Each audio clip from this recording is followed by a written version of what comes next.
Boa noite, amada igreja. Que a graça, a paz e o amor do nosso Senhor e Salvador Jesus Cristo seja com cada um dos irmãos nesse dia especial, que é sexta-feira da Paixão. Boa noite você também que nos acompanha aqui pelo nosso canal do YouTube. Muito obrigado, tá bom? Hoje nós vamos falar, evidentemente, da palavra de Deus e vamos falar também dos fatos que ocorreram hoje, chamada Sexta-feira da Paixão. Nós estamos na Semana Santa, né? Eu quero pedir a você que assista esse vídeo, que curta, coloque aí o seu joinha e que compartilhe também com outras pessoas, sendo um canal de bênção. Quem sabe você pode alcançar outras pessoas para Cristo simplesmente compartilhando desta mensagem, porque Deus tem um propósito em todas as coisas, né? Hoje, como eu falei, é sexta-feira da Semana Santa. Eu vim dizendo a vocês durante cada dia o que aconteceu. E ontem eu não pude, por motivo de força maior, independente da minha vontade, gravar um vídeo, né? Coisas que acontecem. Mas ontem, na quinta-feira, Jesus ele celebrou então a Páscoa. Ontem, quinta-feira. E ele institui então, ao celebrar a Páscoa judaica, ele institui a ceia do Senhor. A ceia que nós praticamos mensalmente como um memorial ao sacrifício de Cristo na cruz do Calvário. Também na quinta-feira, Jesus ora no Getsemane por seus discípulos, né? Você que costuma ler a Bíblia, foi quando ele começou a suar sangue. E hoje, na sexta-feira, não hoje exatamente, porque a nossa Páscoa ela está interligada de uma certa maneira ao Carnaval. Por quê? Porque quando acaba o Carnaval, no calendário católico começa o que se chama de Quaresma, que eles ficam 40 dias sem comer carne e essas coisas mais, que vai daquele tempo, do fim do Carnaval, da quarta-feira de cinzas, 40 dias vai dar exatamente no domingo de Páscoa. Por isso que tem anos que a Páscoa ela acontece em março, tem anos que acontecem em abril. Na verdade, depende de quando vai ser o Carnaval. Nós não celebramos exatamente nestas datas, porque nós aproveitamos a importância da mensagem, tá? A importância da mensagem que foi a Semana Santa, a importância da mensagem que é a Semana Santa.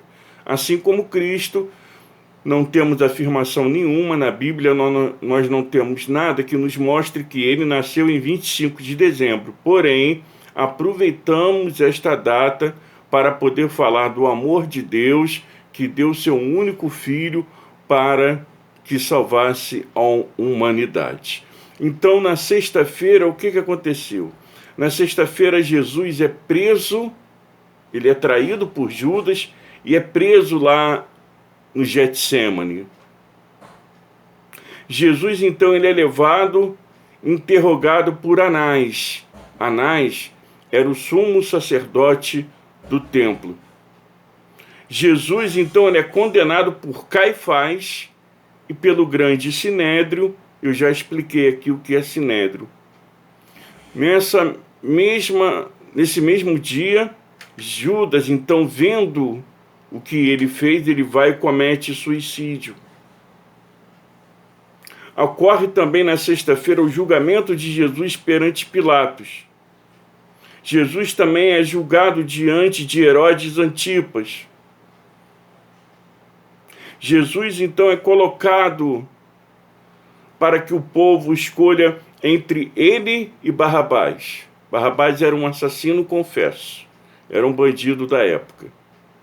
Então, Pilatos, como ele não quis condenar Jesus, porque ele foi para Pilatos também, então, como era costume da Páscoa judaica soltar um preso, então Pilatos teve a ideia de colocar Jesus e Barrabás na esperança de que Jesus fosse escolhido, porque Jesus não fez nada de errado, Jesus não matou ninguém, Jesus não roubou ninguém, Barrabás era um assassino.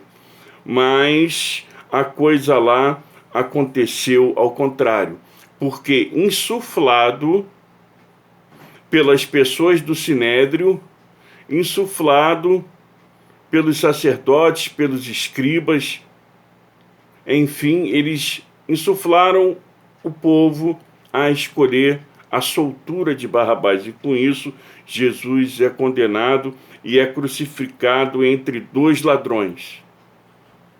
Ocorre também nessa época que o véu do templo, ele se rasga ao meio. O que é o véu do templo? Em rápidas palavras para vocês, o povo judeu, eles levavam um animal para ser sacrificado, pedindo então o perdão de Deus sobre seus pecados. A única pessoa que poderia levar este animal, esse sacrifício para dentro do templo, era o sacerdote. E havia então um véu, uma espécie de cortina muito grande que fazia separação. E só podia entrar no lugar santíssimo o sumo sacerdote. Quando Jesus ele se entrega, quando Jesus ele morre na cruz do Calvário, esse pano é rasgado, significa que nós não precisamos mais de nenhum interlocutor entre nós e Deus. Nós precisamos mais fazer sacrifício nenhum. O que nós precisamos é orar a Deus em nome de Jesus, porque Ele sim é o nosso intercessor junto ao Pai. Então você entendeu por que o véu do templo se rasgou? Porque não precisava mais sacrifício nenhum. O sacrifício único, definitivo, aceito por Deus, era o sangue do Cordeiro, como disse João Batista, o sangue do Cordeiro que tira o pecado do mundo.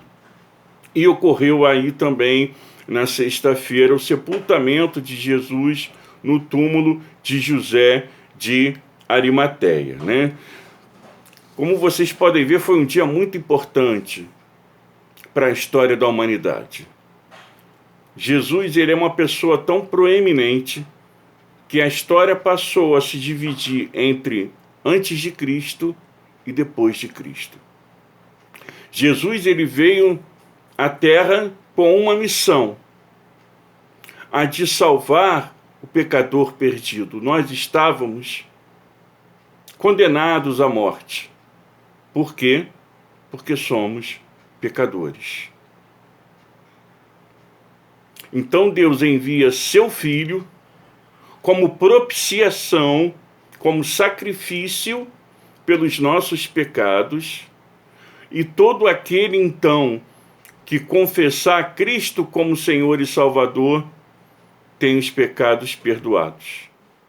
Por isso que em João 3,16 encontra-se o texto áureo da Bíblia, perdão, que diz assim: porque Deus amou o mundo de tal maneira que enviou seu Filho unigênito para todo aquele que nele crê, não pereça, mas tenha a vida eterna. Então, como eu disse a vocês, no momento em que Jesus é levado à cruz do Calvário, que ele vai pela via crucis, carregando aquela cruz pesada, aquela cruz que era minha, que era sua, ele nos substituiu. Então, no momento em que ele é pregado naquela cruz, no momento em que ele se entrega para pagar o preço dos nossos pecados, ele foi humilhado. Jesus foi julgado. Jesus ele foi torturado e finalmente crucificado.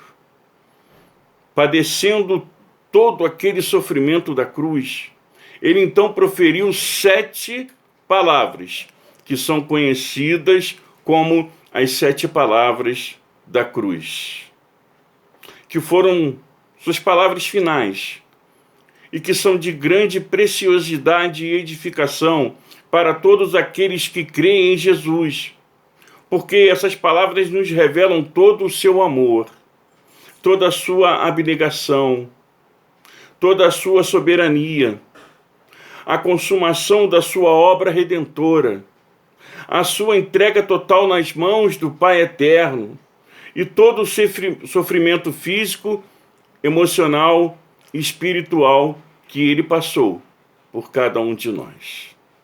Eu costumo dizer que é a maior história de amor que o mundo jamais verá igual.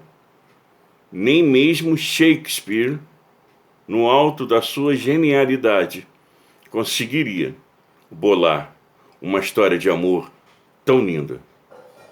Então, ao proferir essas 7 palavras da cruz, o Senhor Jesus, ele, nesse momento, já estava crucificado. Até chegar esse momento, ele foi traído, preso, julgado. Tudo isso ocorreu durante a madrugada de quinta para sexta-feira. E quando amanheceu o dia, Jesus então ele foi condenado. Foi quando o povo escolheu libertar Barrabás. Jesus ele é chicoteado. Jesus ele é humilhado e ele morre por volta da hora nona, como diz a Bíblia. A hora nona, aproximadamente 3 horas da tarde.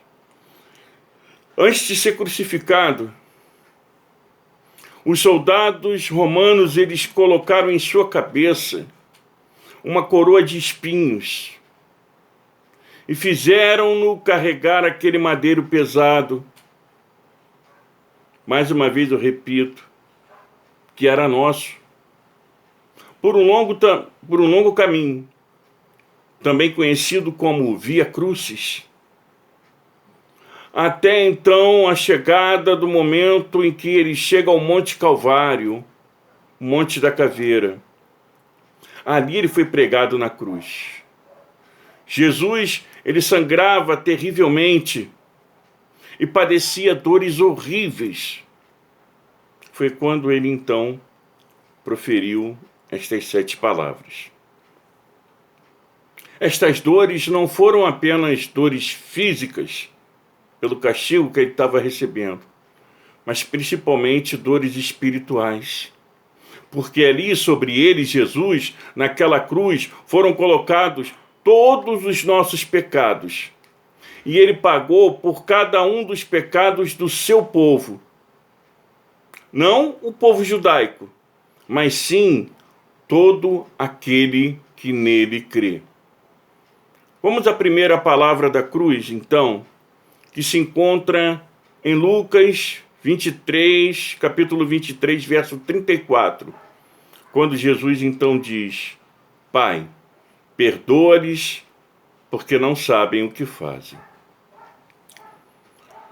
O nosso Senhor, mesmo padecendo todo aquele sofrimento, toda aquela dor e toda aquela humilhação, ele deu-nos aqui algumas lições preciosas quando ele diz isso. A primeira coisa que eu destaco hoje é o valor do perdão. Jesus, ele perdoa seus algozes, mesmo sofrendo tudo que sofreu. E quão diferente de nós, não é verdade? Quando ele perdoou aqueles que o feriram e humilharam. O perdão é uma grande lição. Muitas pessoas não sabem perdoar. Nós não podemos nos dar o luxo de não perdoar quem quer que seja. Não podemos. Afinal, Jesus passou por todo esse sofrimento exatamente para que nós obtivéssemos o perdão de Deus. E a sua ordem está lá em Lucas 6,37, diz o seguinte: perdoai e sereis perdoados. Significa que aquele que perdoa receberá também perdão de Deus. E aquele que não perdoa não receberá o perdão de Deus, justamente porque não perdoa. A segunda lição é que ele é, como eu falei aqui, o nosso intercessor eterno. Está registrado lá em Romanos, no capítulo 8, no verso 34, e em diversos outros textos da Bíblia, que o Senhor Jesus, ele é o nosso intercessor eterno. Diz assim o texto: quem é que condena? Pois é Cristo quem morreu, ou antes, quem ressuscitou dentre os mortos, o qual está à direita de Deus e também intercede por nós. Mas aqui no caso, Jesus ele vai muito além. Ele intercede por seus opressores, o que é uma coisa muito difícil de um ser humano fazer.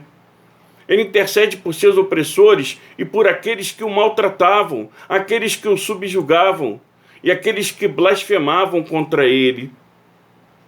Jesus ele cumpriu o seu próprio mandamento, conforme nós aprendemos lá no Evangelho de Mateus, capítulo 5, verso 44, que diz o seguinte: eu, porém, vos digo, amai a vossos inimigos, bendizei o que vos maldizem, fazei bem ao que vos odeiam, e orai pelos que vos maltratam e vos perseguem, para que sejais filho do vosso Pai que está nos céus. Que exemplo! Perdão. Um artigo em falta na humanidade hoje em dia. Perdão. Jesus ele intercedeu por seus próprios opressores, nos deixando um grande exemplo, quanto mais fará a nós seres humanos, a nós mesmos. Meu irmão, uma grande palavra. A segunda palavra da cruz, lá em Lucas 23, 43, diz o seguinte: em verdade te digo que hoje estarás comigo no paraíso. É a história de quando ele foi crucificado, e ele foi crucificado entre dois ladrões. Naquele momento, um blasfema de Jesus. Estava na mesma condição que ele, todos dois, crucificados. E ali ele diz, um deles diz para Cristo: se tu és o Cristo, salva-te a ti mesmo e a nós. Esse é o exemplo daquela pessoa que não crê em Deus. Exemplo também daquela pessoa que só procura Deus com os seus interesses. Quando dizem para Deus o seguinte: se você é o Cristo, então faz isso e isso e isso para mim. Um coração endurecido para Cristo. Dura cerviz. Existem muitas pessoas dizendo aí para você colocar Deus na parede, que Deus ele tem uma obrigação, uma dívida contigo. Não, nada disso, isso não existe. Nós é que temos uma vida impagável, uma dívida, impagável com Deus. E nós não podemos pagar jamais. Tem também o caso daquele segundo ladrão, que ele responde da seguinte forma ao outro que falou para Cristo: tu és o Cristo, desce daí, salva-te a ti mesmo. Diz assim: tu nem ainda temes a Deus, estando na mesma condenação, nós na verdade com justiça, porque recebemos o que nossos feitos mereciam, mas este nenhum mal fez. Esse homem, esse outro, ele repreendeu o ladrão blasfemador, ele demonstra ter o perdão de Deus, ele reconhece que Jesus é o próprio Deus, ele reconhece que eles merecem estar naquela condição por causa dos seus atos, demonstra confiança na inocência de Jesus. Tudo indica ser ele um judeu que conhecesse as leis, os mandamentos de Deus, e que em algum momento se desviou, quem sabe. Assim também hoje muitos estão longe dos caminhos do Senhor, desviados da verdade, que um dia ouviram e aprenderam, mas não quiseram seguir. É impressionante o número de crentes desviados, vivendo nas ruas, nas drogas, na prostituição. Lá no presídio, o número de filhos de crente ou de pessoas desviadas que são presas é muito grande. Mas nesse dia, esse ladrão reconheceu Jesus. Ele lembrou-se das mensagens, das vidas transformadas, das maravilhas que Jesus falou e fez. E tocado pela graça majestosa de Deus, ele então diz para o Senhor: Senhor, lembra-te de mim quando entrares no teu reino. Veja bem, ele não pediu a Jesus uma bênção terrena. Por exemplo, Jesus, me tira aqui dessa cruz. Não, ele pediu a bênção da salvação eterna. E ele recebeu. Ele recebeu. Porque Jesus responde a ele assim: em verdade te digo que hoje estarás comigo no paraíso. E você? Com qual dos dois você se parece? Com aquele que ignora Jesus e só pede coisas que te interessam? Ou com aquele que se arrepende, reconhece, pede perdão e clama a Deus por bênçãos espirituais? Com qual dos dois você se parece? Analisa bem. A terceira palavra da cruz, ela está em João, capítulo 19, do verso 26 ao 27, e eu vou pensar o seguinte, quando Jesus diz: mulher, eis aí teu filho, eis aí tua mãe. Esta palavra demonstra o amor e o cuidado de Jesus. Mesmo em momento de dor e profunda aflição, ele não se esquece de sua mãe terrena, visto que ela já era viúva e ele, Jesus, era o filho mais velho, que, como eu já disse diversas vezes em sermões meus, o filho mais velho tinha a responsabilidade de cuidar da mãe quando esta então ficava viúva. Então, quando Jesus viu Maria e junto a ela o discípulo amado, João, digamos assim, ele disse essas palavras. Dessa hora em diante, João então levou Maria para sua casa e cuidou dela. Por que Jesus não deixou sua mãe para os cuidados dos próprios meio-irmãos?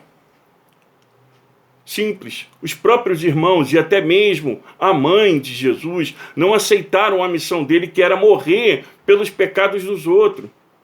Nenhum dos irmãos de Jesus acompanhou até a cruz.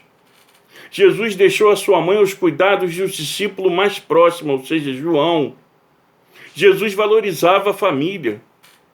Por isso deixou Maria aos cuidados de sua verdadeira família, a família espiritual. A quarta palavra encontra-se em Mateus 27, 46, que diz assim: e perto da hora nona, como eu falei para vocês, 3 da tarde, e perto da hora nona, Jesus exclamou em alta voz: Eli, Eli, lama sabachthani, isto é, Deus meu, por que me desamparaste? Como eu disse, Jesus foi crucificado na hora terceira, por volta das 9 horas da manhã. Por volta da hora sexta, como diz a Bíblia, ou seja, meio-dia, houve trevas sobre a terra, e na hora nona, 3 da tarde, até esse momento houve trevas. Ainda que não bastasse todo o inimaginável sofrimento por horas a fio, repito, insisto, sofrimento esse que era o meu, o teu e de toda a humanidade, e também dos que já tinham existido, dos que existiam naquela época e dos que ainda viriam e virão até existir. Jesus sente uma dor que ainda não havia sentido e jamais sentirá novamente. A dor do desamparo, a dor do apoio e da presença divina, da perda do apoio e da presença divina. E por que o Pai o desamparou? Porque ele precisou ser deixado, Jesus, tão só lá naquela cruz. Sabemos que Deus se retirou dele justamente porque ele levava sobre si todos os nossos pecados, toda a nossa iniquidade. E se Deus ele intervisse e livrasse Jesus daquela cruz maldita, todo o plano de Deus para salvar toda a humanidade estaria acabado, não aconteceria. Deus ele é santíssimo e nesse momento o Deus Pai afastou-se então dele, Jesus, porque Deus não poderia contemplar os nossos pecados que estavam sobre ele. No entanto, mesmo sofrendo tanto, Jesus ele não deixou o Pai. Mesmo sofrendo o maior sofrimento que ninguém jamais sofreu, ou ainda sofrerá, mesmo sentindo-se desamparado, só e aflito, ele ainda se referiu a Deus desta forma: Deus meu, ou seja, ele declara: tu és o meu Deus. Apesar de tudo que passou, Jesus ele não murmurou, Jesus ele não se rebelou, ele não se irou contra Deus, porque ele sabia que havia um propósito em tudo aquilo. Ali, quem estava sofrendo era o Jesus homem e não Jesus Deus, ou seja, Jesus suportou tudo em sua própria carne e não se rebelou em momento algum. E aí eu paro para pensar e te perguntar: como você tem reagido diante das tuas dificuldades? Você tem murmurado? Você tem se rebelado contra a vontade de Deus? Você tem dito coisas como: olha, eu não aceito isso, eu não quero aquilo, isso não é de Deus.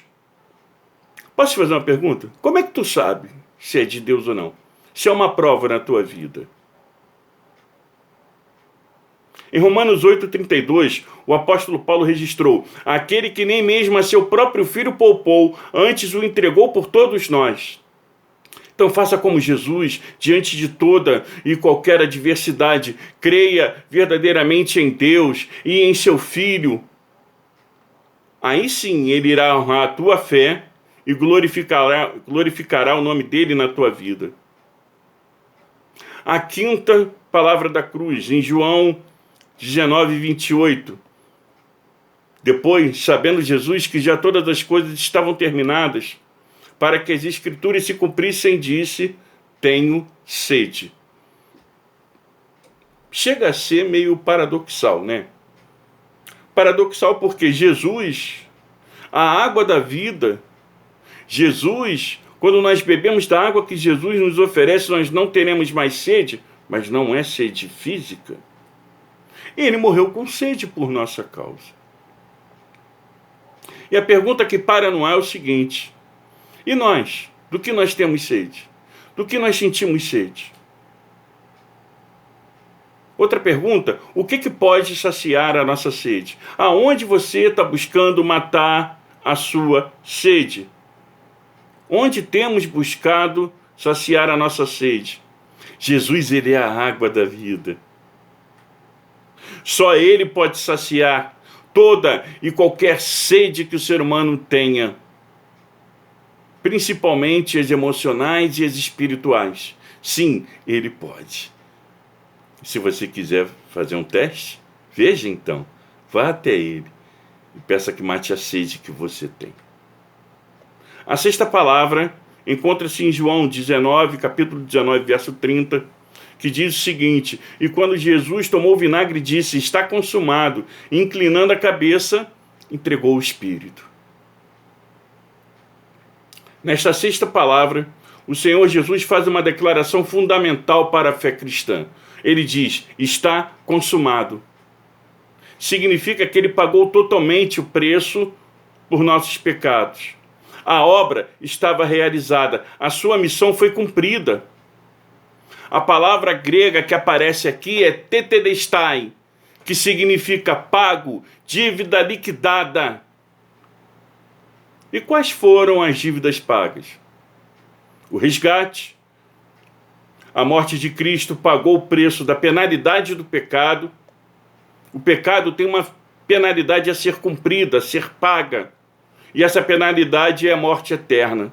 No caso dos crentes em Jesus, Cristo pagou esse preço no lugar deles. Preço da reconciliação. A posição do mundo em relação a Deus foi modificada pela morte de Cristo, de tal modo que agora todo aquele que nele crê será salvo, conforme João 3,16. O preço da propiciação. A justiça de Deus foi feita com a morte de Cristo. Em 1 João capítulo 2, verso 2, diz o seguinte: e ele, Jesus, é a propiciação, ou seja, ele é o sacrifício pelos nossos pecados. E não somente pelos nossos, mas também pelos de todo o mundo. É o único sacrifício aceito definitivamente por Deus. Ele foi o nosso substituto. Ele nos substituiu naquela cruz. Cristo morreu no lugar dos pecadores. Ele é o nosso substituto na cruz. Em 2 Coríntios 5:21 diz o seguinte: aquele que não conheceu o pecado, Jesus não conheceu o pecado, o fez pecado por nós, para que nele fôssemos feitos justiça de Deus. Amor, a maior prova de amor. O sacrifício de Jesus é a maior prova de amor de Deus por nós. Qual é o preço de uma alma para Deus? O preço do sangue de seu próprio Filho unigênito.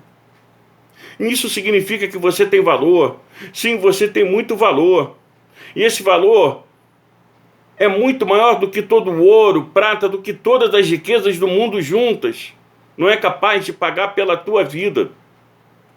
O valor que os filhos de Deus têm é justamente o valor do sangue de Jesus.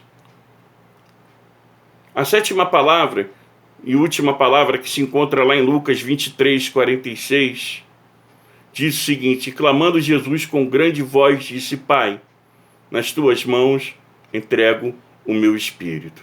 E havendo dito isso, expirou. A morte física e o que espera o ser humano do outro lado da morte é uma das dúvidas que mais atormentam a alma do ser humano.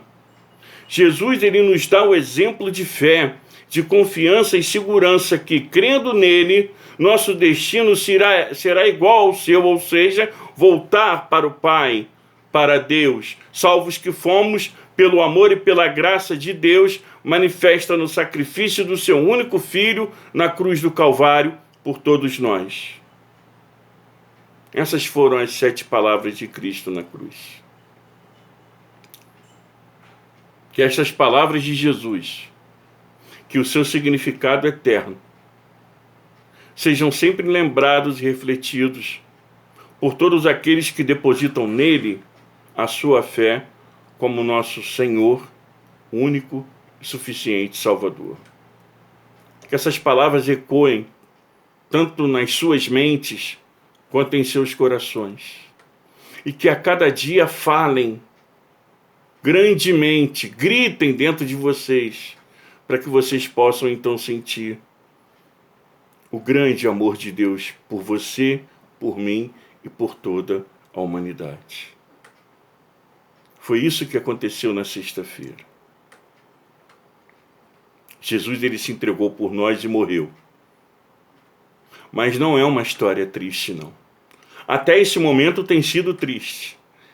Mas a alegria vai vir no domingo. E no domingo eu vou explicar a você o que aconteceu. Esse domingo nos traz a certeza de que Jesus venceu a morte. Amém? Que Deus esteja abençoando você, sua família. Junta a sua família aí. Escolhe um hino, um louvor mais adequado. Louvem a Deus, orem juntos. Porque é isso, essa comunhão que agrada a Deus.